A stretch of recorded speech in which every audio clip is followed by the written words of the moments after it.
Hey, welcome back to the channel, Custom Car Fans. Thanks for tuning in for another episode on Bernard Kerr's epic post-van build. Today we are going to wrap up the metalwork on the cab and then we're going to go straight into painting the chassis, which has been at the sandblasters. Once that's all painted, we're going to start the refit process on that. So lots going on in today's video, so let's cut straight to the action. We have finally got a break in the monsoon. The rain has been absolutely terrible for the last, well, months it feels like. Anyway, it looks like it's going to be dry this afternoon, so I'm heading to the sandblasters to pick up the chassis and I'll get it back into the workshop as quick as possible and get some epoxy primer on it so it's all sealed up.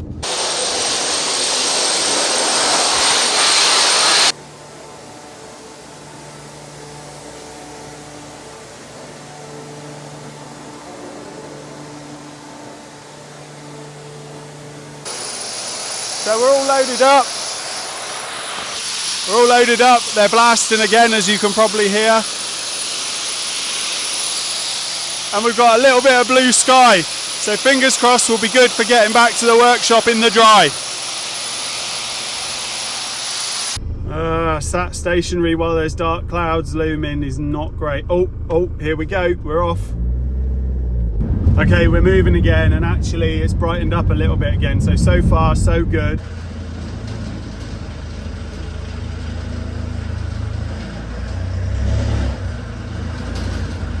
We made it, no rain. The chassis is back, bare metal, so we'll take that off now, blow it all off, get rid of all the sand, straight in the booth, seal it up.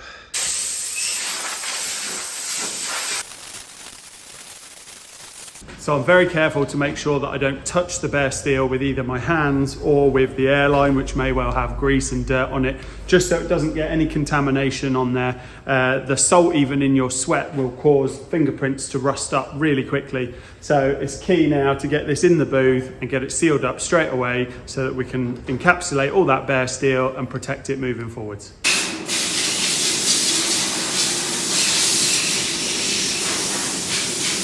Oh, there it is. The chassis is in the booth, ready for some paint. That's a pretty exciting moment to be at. Bare metal, ready to get some epoxy on it. And then I think we're actually going to Raptor this, but fine textured Raptor. So we'll do a few little tests, see how it looks, but I think it'll be bang on. So let's get into it.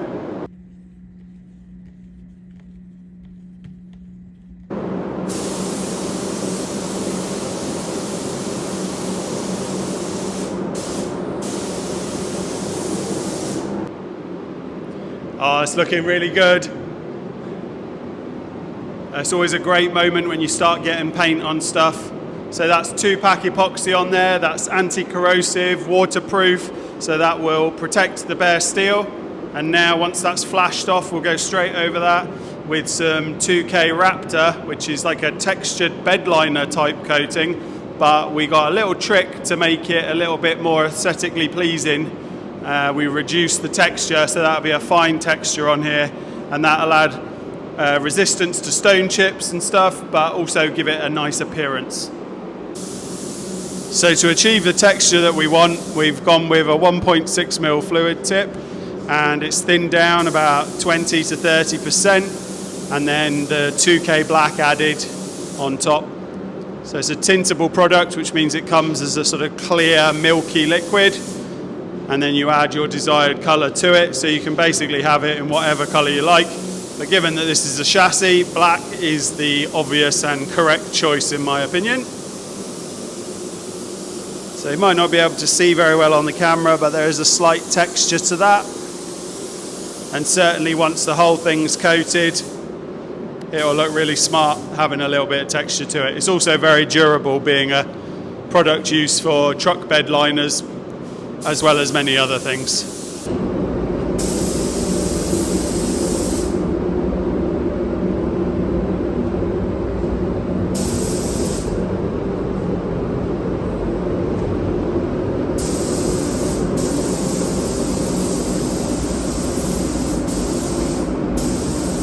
What an absolute touch it was to do this chassis in slightly textured Raptor. Have a look at this. How cool is that? The texture is absolutely bang on. I'm super happy with that. It's like a really factory looking finish.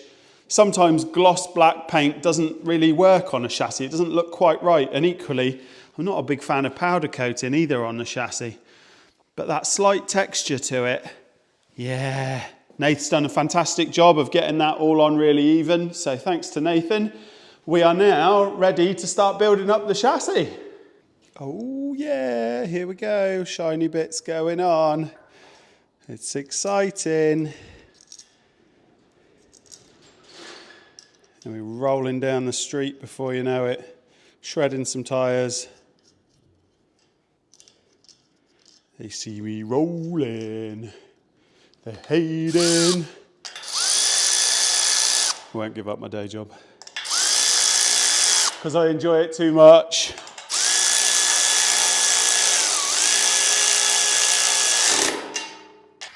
No dramas.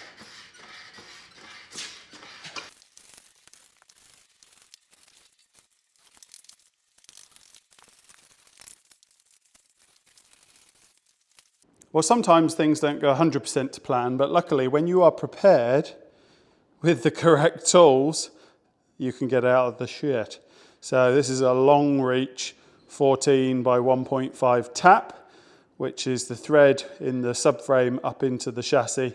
And this one, for some reason, although the first 10, 20 mil, whatever I did by hand, spun in easy, as soon as I started tightening it up, I realized there was a bit of a tight spot. So I backed it out, cleaned the thread right out with this thread, and now it's absolutely bang on. Phew! I got some DIY diapers, nappies, pads, whatever you want to call them. Basically just taped some sheet to these towers to protect it. When I wheelbarrow this out, it's going to be the easiest way to do it, and then I can just sit it down on the floor, and then I can swing the front subframe into place. This is the best part of a build. Oh, he says, until that decides to seize up. Oh man, I am proper teasy now. The parking brake had seized on that side. So I had to strip that side all down to free off the parking brake. I was like, yes, great, I can get it out. Didn't take too long, a bit annoying, but there we are. Now this side's seized. Brilliant.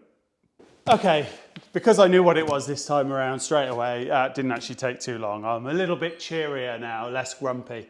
And I've turned my L into a W, or whatever you want to call it, because I'm just reminding myself that we have a limited slip diff in this bad boy.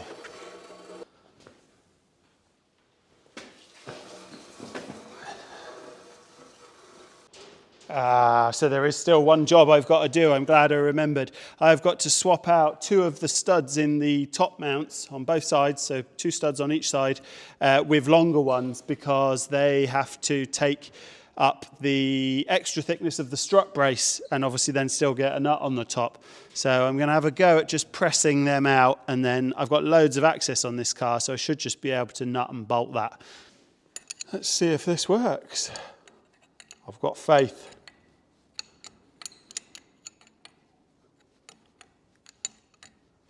There it goes. Pretty sure that's just cracked that out. Perfect. Another example today of having the right tools, having a plethora of tools to be able to do any random job. I'm not at all sure that this is going to work or be simple, but there's only one way to find out, isn't there?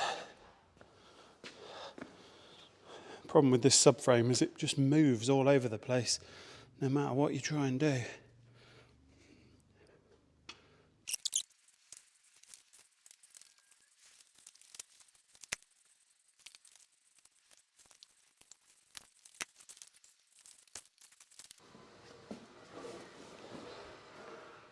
We have a rolling chassis. How cool is that? We've got the front and rear subframe in, and now really it's moving on to the engine, the steering and plumbing stuff together. Let's see what we have here. Car Builder Solutions. Cool bits. Aircon cool bits. That's epic. Look how small that is. I mean, that's my hand. Granted, I am 6'4", reasonably large hands, but that is all your AC and heating output in one unit. Sometimes the easiest way to measure something is to just hold it up, have a look, and mark it. And that to me looks like a pretty good place to site that.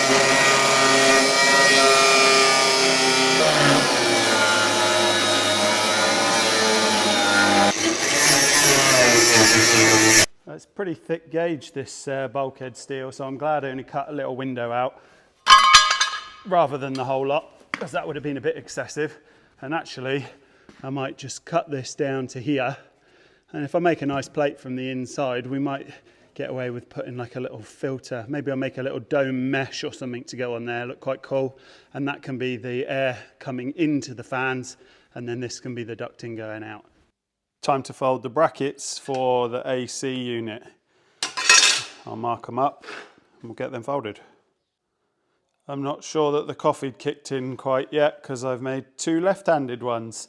So I need to cut another one and fold it in the opposite direction. This is where this machine really comes into its own. I made a mistake, but now I can very quickly rectify that mistake because I can quickly cut another bracket and get it folded.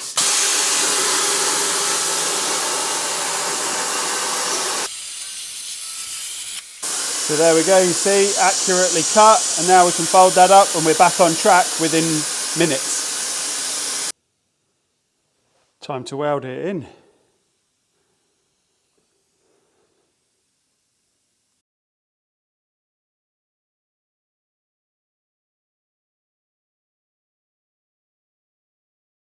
I have no idea how this next cut is going to go. This is a bit bigger than I usually cut and a bit more intricate in 1.5mm aluminium. But let's give it a go and see if we can get a good part out of it. It's go time. Woo! Well, it's cut it. I'll let it cool down and then we'll see if I can make a workable part out of that and not ruin it in the folding process. Okay, let's see if we can avoid cocking this right up.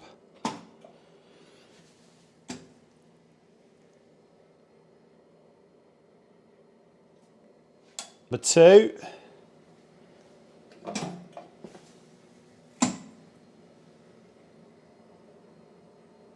Hang on, is that going to be right? Yes. Okay, so now I've got to work out the fold across here, here and here, here, and then also there's another one there. Okay, I had to take the extension, whatever you call this, stiffener off the front of the front leaf here on the folder because when I fold this one, this was fouling on it. It wasn't allowing me to line that up. So with that off, I can now bend that. Here we go.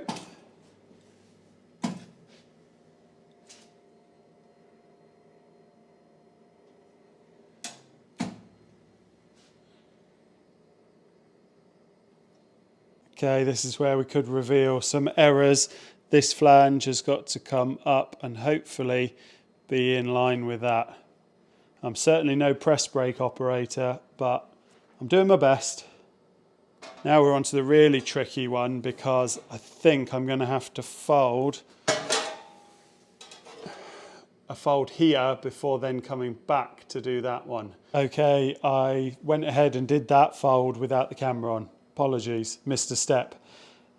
Just a little bit anxious to get it right. This could be the bit that fucks it all right up royally. But there's only one way to know, and that's just to go for it, isn't it?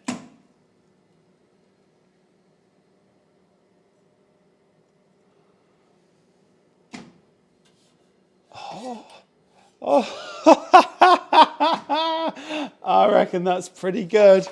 Let's have a look, let's have a look. Happy with that. Look at that, that's pretty much all in line. Let's offer it up. Well, it will basically go about here.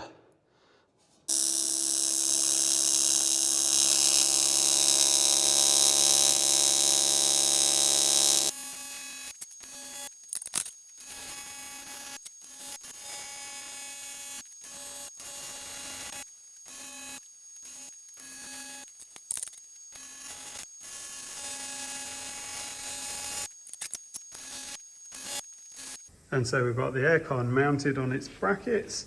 I've made a frame which the vent plenum thing, I should think of a name for this, will bolt to. So that will get welded to the bulkhead, and then this can go on the inside, like so. It is time to finish the welding in the cab. Just where the brackets were tacked on previously, it's now time to zip them in fully, finish off this bit of welding in the floor, and then it is time to prep and paint this cab area. Time to get inside the animal. And from here, I can weld up under here, you see? And in here, and down here. A bit dark here, I'm afraid, but there's the cover plate in. So that's return edges all welded in, and then I've got that in and drilled some holes through. So now I'm going to drop the engine cover on, sort this notch cover bit for the strut brace, and then we're done with the metalwork in the cab. Whoop, whoop. Sometimes you can't beat a bit of old school cardboard aided design. There's a time and a place for both techniques, CAD and CAD. But this time, this was definitely the easiest way, just to get something that will cover that strut brace notch up. Right, let's go cut it out. Transferred the template onto some 1.6mm mild steel. So I'll cut that out now and we'll try and fold that up. And hopefully we've got our piece. There we are, there's the cover, done. It is time to get the grinder back out and just nip off all these plug welds on here. And then the cab area is ready for some paint.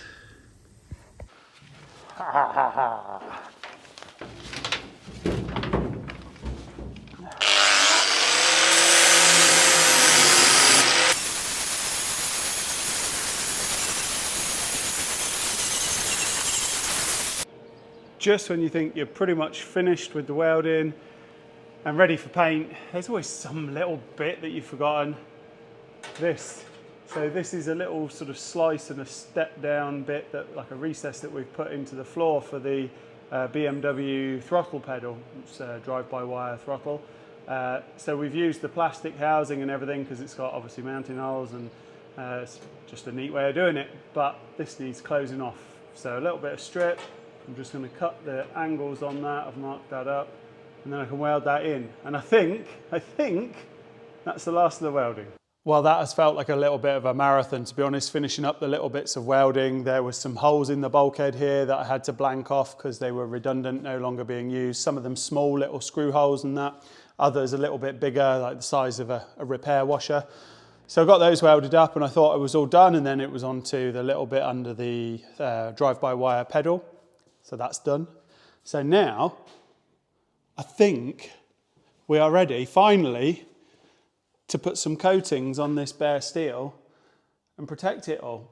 So I've cleaned it out a bit. Now, one of the problems we've got is that we are dealing with a 51-year-old vehicle, and part of the appeal of this vehicle, as you guys have probably seen from the outside, is that it's a little bit nailed. It looks 50-something years old. But the downside of that means that, you know, we do have some pretty heavy pitting in the rust in the floors here, and then we've had to put new floor sections right next to it. So I've been going backwards and forwards a little bit on how to treat this. And I think what I'm going to do really is accept that it is what it is, but we're going to get the floor all one colour at least. That will protect the new steel, and also, you know, we'll go over this old steel in the middle here, because we've got bits in the front that need protecting as well. And then obviously the dash parts, these brackets, they're all bare steel. Where we've welded up some old holes, that's bare metal. Where the grab handle bolts on, that's bare metal. So there's bits and pieces to do around there. And there's also around the screen aperture where we did a whole load of rust repair because it was basically all gone. So all around this screen aperture was basically missing. And we had a laser cut panel made, and we've welded that all in, and we've repaired all the structure all behind.